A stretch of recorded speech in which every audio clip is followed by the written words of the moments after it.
bonjour. Nous sommes avec M. Ahmed Saïd Abdallah, président de Comores Alternatives.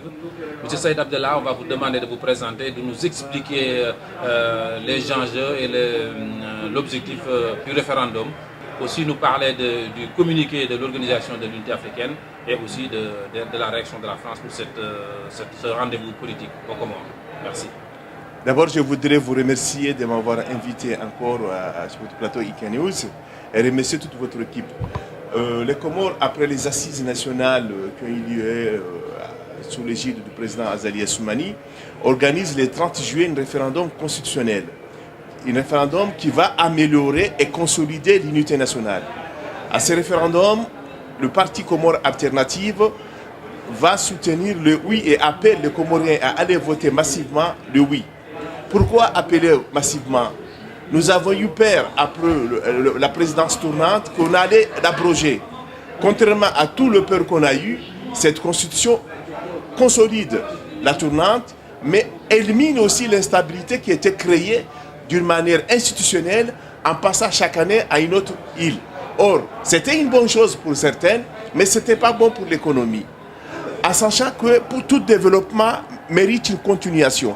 Donc Azali a eu l'esprit de l'émergence, a voulu que cette constitution, qui n'est pas lui-même, parce qu'une constitution n'est pas liée à une personne, mais liée à une histoire d'un peuple et d'un pays et de ses dirigeants, permet à 10 ans à un dirigeant qui est bon de continuer s'il est bon ou de le changer après 5 ans. Donc la tournante est maintenue, la lutte contre le séparatisme est consolidée et la question de Mayotte est devenue institutionnelle. C'est pourquoi nous appelons tous les Comoriens à aller voter massivement et de ne pas céder aux paniques qui est en train d'être introduite par certains opposants ou par certaines personnes utilisées par des puissances étrangères. Quand il s'agit de l'OIA, l'OIA c'est une organisation de l'unité africaine. Avant, nous remercions tous ses efforts et nous reconnaissons les efforts qu'il a fait pour le Comores. D'abord pour le comité de 7, pour la question de Mayotte. Ensuite, pour avoir participé sur la résolution de la crise séparatiste avec les accords de Fomboni. Tout ça, nous ne pouvons que saluer les efforts de l'OIA, qui est un organe d'indépendance et de soutien de pays souverains de l'Afrique. Toutefois, on était surpris de voir le communiqué de l'OIA comme un message de l'opposition nationale. En dehors de l'entête, on aurait cru que c'est l'opposition nationale comorienne qui l'a écrit. Nous regrettons cette situation. On nous demande aux dirigeants de l'Organisation de l'Unité africaine que le Comores c'est un pays démocratique. Il est normal qu'il y ait des oppositions dans une question constitutionnelle ou de réforme. Mais il n'y a pas une crise politique au Comores, il n'y en a pas une guerre. Donc il n'y a pas lieu de s'asseoir, nous de discuter ou de faire des débats sur une réforme qu'on a déjà mis en œuvre. Nous les appelons à nous soutenir, à continuer paisiblement cette paix. Par contre, la France a toutes les raisons de s'opposer à cette réforme constitutionnelle. Pourquoi? Pour la première fois, cette constitution inclut les îlots, c'est-à-dire la Glorieuse, l'Europa, l'Intonova, comme un territoire comorien. Deuxièmement, il a mis la question de Mayotte au niveau constitutionnel. Ça n'arrange pas la France, d'où elle appelle à un vœu masqué d'une guerre. Il n'y aura pas la guerre aux Comores. Nous sommes un pays paisible, des peuples paisibles. Nous n'aurons pas de sang. Certes, il y aura des sangs, mais des cabris qu'on aura égorgés après la victoire du oui, le lundi. Mais il n'y aura pas de sang humain. Le Comores, c'est un pays paisible et nous appelons les Comoriens d'aller voter. N'ayez pas peur. Et que le Français qui veut aller aux Comores, qu'il sache bien que les Comores, c'est un pays paisible. Ils n'ont jamais été bousculés et ils ne les seront pas bousculés. Ils seront les bienvenus. Nous demandons à l'OIA de revoir les communiqués et de nous soutenir dans la paix et la prospérité et le développement de Comores. Dites-nous en quelques mots, quels sont les Comoriens sont invités à voter, les objectifs en fait de ce référendum. Ça porte sur quoi pour les gens qui ne savent pas? Ce référendum va d'abord améliorer la tournante. C'est-à-dire qu'avant la tournante était de 5 ans. Maintenant, il sera de 10 ans dans une île. Pourquoi? Ça permet au chef de l'État de l'île qui les choisit pour continuer le projet qu'il a fait. Parce qu'en 5 ans, c'est peu. Dans le monde entier, moi j'ai visité par exemple la Tanzanie, qui a une tournante en Tanzanie.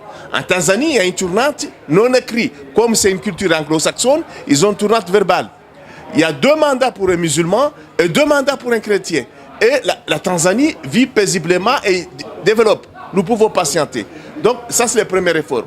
La deuxième, ça consolide que tout Comorien né d'origine comorienne, de parents comoriens, peuvent être élus dans une île du moment où il a passé plus de 10 ans. Donc pour nous, ça consolide et ça lutte contre le séparatisme.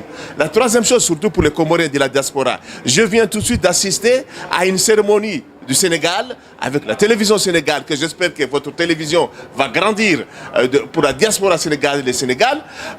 Le maire a parlé de la force du Sénégal. Mais je vous dis, il a raison. La diaspora comorienne pèse. Et pour la première fois dans notre constitution, le diaspora aura des représentants élus. Et ils auront droit de vote. Et j'espère aussi demain, l'idée que le consul vient de souligner, le consul du Sénégal, que d'avoir une carte consulaire avec répartition des corps de fin, qui sera aussi appliquée dans notre pays. Donc c'est pour vous dire que cette constitution amène beaucoup de réformes. L'implication de la diaspora, et surtout la dernière, c'est quoi?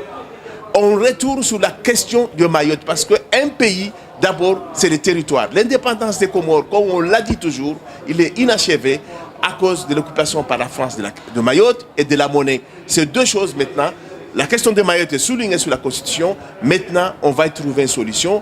Il y aura des élections présidentielles l'année prochaine. Nous y préparons, mais nous espérons que cet référendum passe dans la paix et la paisibilité pour tous les Comoriens. Et nous appelons tous les Comoriens, nous les appelons à aller voter massivement oui. Pour dire non, pourquoi? Parce que vous savez, c'est surprenant. Hein? Pour la première fois, de toute réforme constitutionnelle aux Comores, la France dit non à cette constitution. Quand votre adversaire dit que c'est quelque chose qui ne va pas bien, ça veut dire que la chose est très bien. C'est un très bon signe et les Comoriens doivent prendre comme un moyen pour leur montrer que nous aimons cette constitution et nous allons voter. Nous n'avons pas peur de gens qui menacent. Il n'y a pas de menace aux Comores. Il n'y a pas de guerre, il n'y a pas de crise, il n'y a que la paix. Seule la paix peut nous amener vers loin. Merci M. Ahmed Saïd Abdallah pour cet entretien. Je rappelle que vous êtes le président de Comores Alternative. Merci encore une fois de donner votre opinion sur IK News. Merci beaucoup à vous aussi. Merci.